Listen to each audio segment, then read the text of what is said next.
Hi, hope all of you are doing fine. Hope you enjoyed the day. ഇന്ന് നമ്മൾ സംസാരിക്കാൻ പോകുന്നത് OETയിലെ വളരെയധികം ഇമ്പോർട്ടൻ്റ് ആയിട്ടുള്ള ഒരു സെഷനാണ്, എസ്പെഷ്യലി ഇൻ റൈറ്റിംഗ്. എല്ലായിടത്തും നമുക്ക് ഈ ടെൻസ് ഉപയോഗിക്കേണ്ടി വരാറുണ്ട് ഈ ഇംഗ്ലീഷിൻ്റെ ഭാഗം. പക്ഷേ നമ്മൾ OET റൈറ്റിംഗിൽ ഇത് ഒഴിച്ചുകൂടാൻ പറ്റാത്തതാണ്. You might have heard about voice, that is active as well as passive voice. അപ്പോൾ നമുക്ക് OETയുടെ റൈറ്റിംഗിൽ ആരാ ചെയ്തതെന്നല്ല ഇമ്പോർട്ടൻറ്റ്, നമ്മൾ ഓരോരോ പ്രൊസീജിയേഴ്സ് ചെയ്തു എന്നാണല്ലേ വരുന്നത്.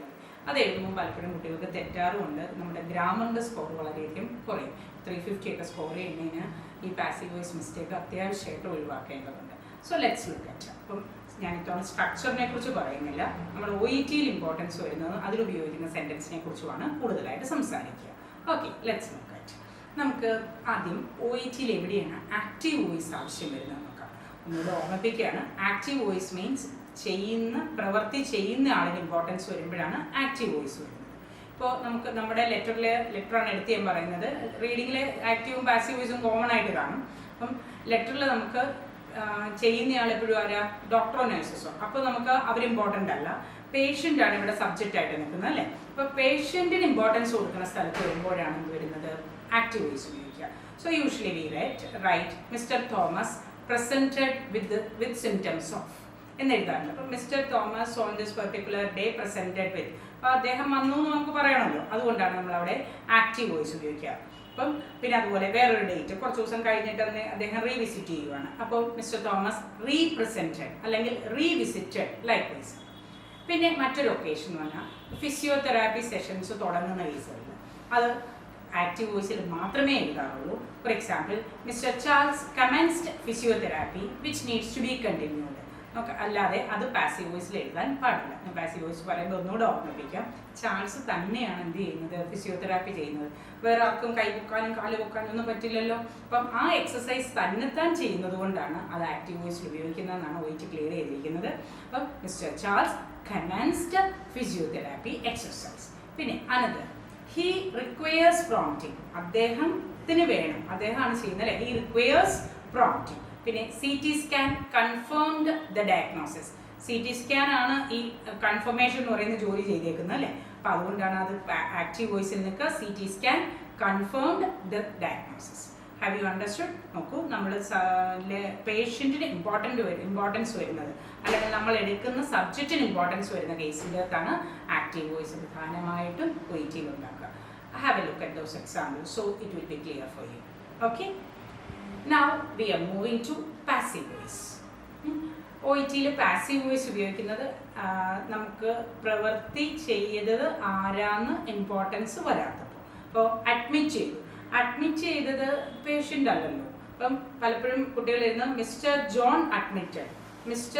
അഡ്മിറ്റഡ് എന്ന് പറഞ്ഞാൽ സബ്ജക്ട് പ്ലസ് V2 ആണ്. സബ്ജക്ട് പ്ലസ് V2 എന്നുള്ള കൺസ്ട്രക്ഷൻ ഏതാണ്, ആക്റ്റീവ് വോയിസ്. അതായത് മിസ്റ്റർ ജോൺ ആണ് അഡ്മിറ്റ് ചെയ്തത് അല്ലല്ലോ, മിസ്റ്റർ ജോൺ അല്ലല്ലോ ആരെ അഡ്മിറ്റ് ചെയ്തത്, മിസ്റ്റർ ജോണിനെ നമ്മളല്ലേ അഡ്മിറ്റ് ചെയ്തത്, നമ്മളല്ല, മാനേജർ അല്ലെങ്കിൽ നഴ്സ് അല്ലെ ഡോക്ടറാണ് അഡ്മിറ്റ് ചെയ്തേക്കുന്നത് അല്ലേ.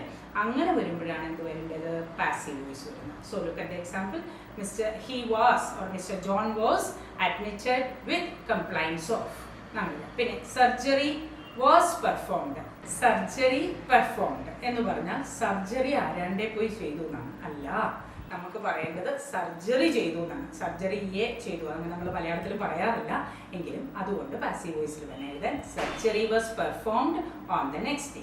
പിന്നെ chest tubes were removed. Chest tubes removed എന്ന് എഴുതിയ അർത്ഥം എന്തായി പോകും, ചെസ്റ്റ് ട്യൂബ്സ് ആരാണ്ടേ പോയി റിമൂവ് ചെയ്തു. അങ്ങനെ അല്ലല്ലോ നമ്മൾ ഉദ്ദേശിക്കുന്നത്, ചെസ്റ്റ് ട്യൂബ്സിനെ നഴ്സസ് റിമൂവ് ചെയ്തു, നഴ്സ് ചെയ്തു എന്ന് നമുക്ക് പറയേണ്ടി വരുന്നില്ല, അതുകൊണ്ടാണ് ചെസ്റ്റ് ട്യൂബ്സ് വെയർ റിമൂവ്ഡ്. പിന്നെ കോമൺ ആയിട്ട് നമ്മൾ എഴുതുന്ന എക്സാമ്പിളാണ് his wound was cleaned and dressed. വൂണ്ടിനെ നഴ്സല്ലേ ക്ലീൻ ചെയ്തത് ആരാന്ന് പറയേണ്ടി വരുന്നില്ല, അപ്പം വൂണ്ട് ക്ലീൻ ചെയ്തു എന്നാണ് പറയേണ്ടത്. അപ്പം his wound was clean and dressed. Another example is he was commenced on paracetamol. Doctor prescribe ചെയ്തു, നഴ്സ് സ്റ്റാർട്ട് ചെയ്തു. അപ്പോൾ ഹി വാസ് കമൻസ്ഡ്. പാസീവ് വോയിസിന്റെ യൂസേജ് നോക്കുക, സബ്ജക്റ്റ് ഹി ആണ്, ഓൾറെഡി ചെയ്ത് കഴിഞ്ഞ കാര്യമാണ്, അതുകൊണ്ടാണ് വാസ് വന്നത്, സിംഗുലർ ആണ് സബ്ജക്ട്. വാസ് കമൻസിന്റെ past participle, that is V3, commenced. That is why he was commenced on paracetamol. Then compression stockings were provided.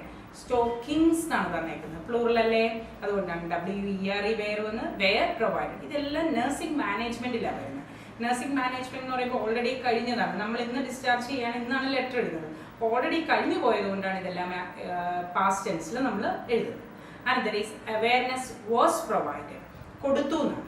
അതേസമയം കൊടുത്തിട്ടുണ്ട്, അതായത് ഇനി നിങ്ങൾ മോണിറ്റർ ചെയ്യണം എന്നാണ് ഉദ്ദേശിക്കുന്നതെങ്കിൽ അവയർനെസ് ഹാസ് ബീൻ പ്രൊവൈഡഡ് എന്ന് നമ്മൾ എഴുതിയത്.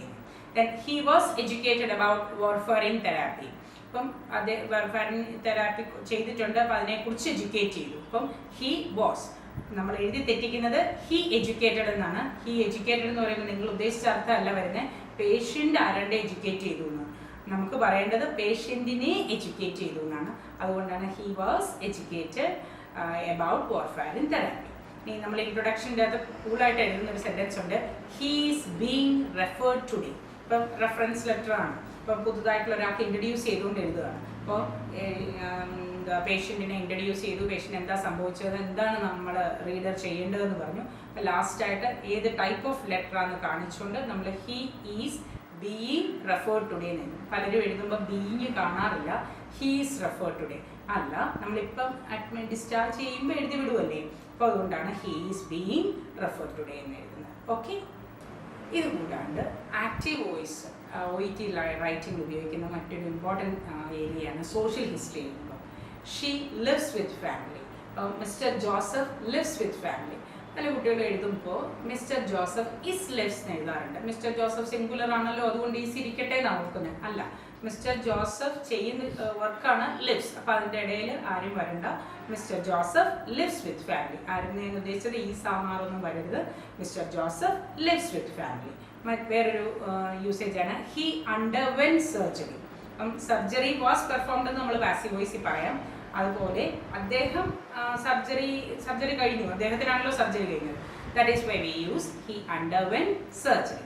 ഇനി മറ്റേത് miss Maria presented with complaints of a headache and fever.